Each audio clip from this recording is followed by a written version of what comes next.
Слава Україні! Слава нації! Україна! Україна!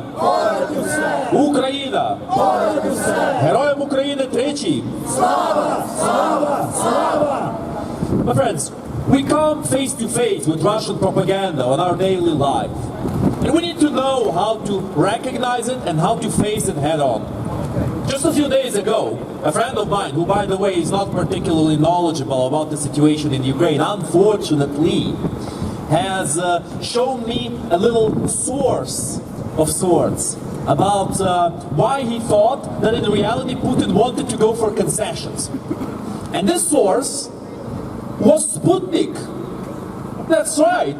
This individual went to Sputnik and he looked up some information there, and this was supposedly his proof of Putin saying that he wanted to be the nice guy and to go for concessions. So obviously, some people don't really know where to look to find the truth. Sometimes people try to find tasty water in a swamp, and that's a very unfortunate thing to do. I mean, if you're not suicidal, that is. And I'm sure that everybody wants to have a better life, doesn't want to punish themselves for no reason whatsoever and to ruin their perspectives for the future. But my friends, this example serves a certain purpose, which is, we should not judge people too harshly if they do not understand the situation in Ukraine. Instead, we should explain people what really is going on. We should tell them where they should look and how they should find that good information. And I read this particular, outlet in the Sputnik that this friend of mine has showed me. And it had something very interesting in it. They had quotation marks, but no actual quotations of what Putin was saying. Now, why did they do this, you might ask? Well, because obviously they want to make it seem like they're quoting Putin, but at the same time they're not. When I asked this friend of mine, can you give me a quote of something Putin said? He showed me those sentences within quotation marks. Except, within those quotation marks, what it really said was something like this. Quotation mark, Putin said that he would be willing to go for concessions. End quote. And it is not an actual quotation. If you want to quote somebody, you quote them like this. Putin said, two dots, quotation mark, I will kill Ukrainians until Ukraine is mine. End quote.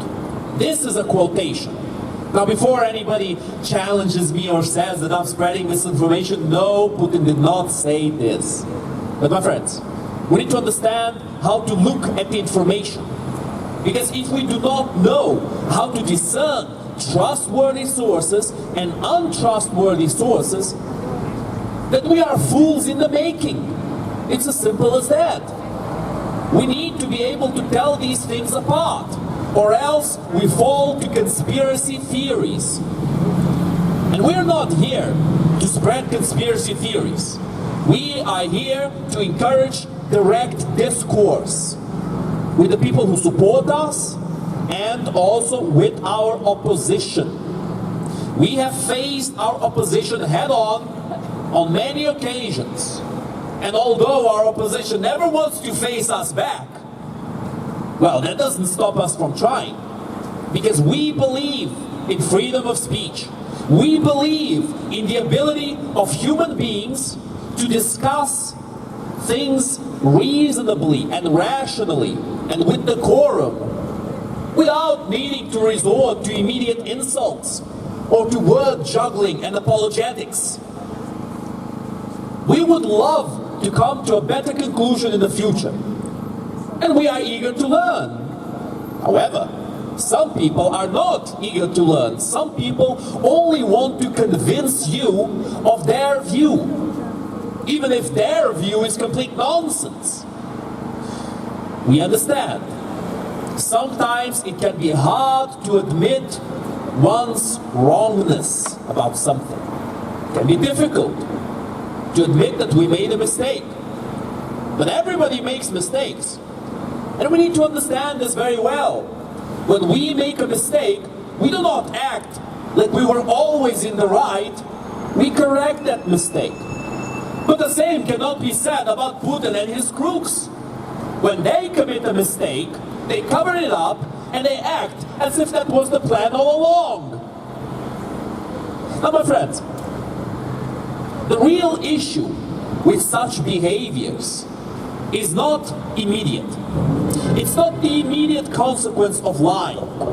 The consequences of the lies that accumulate in a society based on lies like that of the Russian society, they do not come immediately. They come with time. And when they strike very hard. And perhaps one of the hardest blows caused by the lies, in this case of the Soviet terrorist regime, was the Chernobyl power plant explosion. The scientists who were working in Chernobyl did not know how the power plant was built. They did not know that it was built with cheap materials. They did not know it was not built up to standard, because they were never told so. The KGB withheld this information from them. The KGB decided to play the tough card, as they always do, as Putin does nowadays. And they claimed that this power plant was built with the best material, same as the Western nuclear power plants.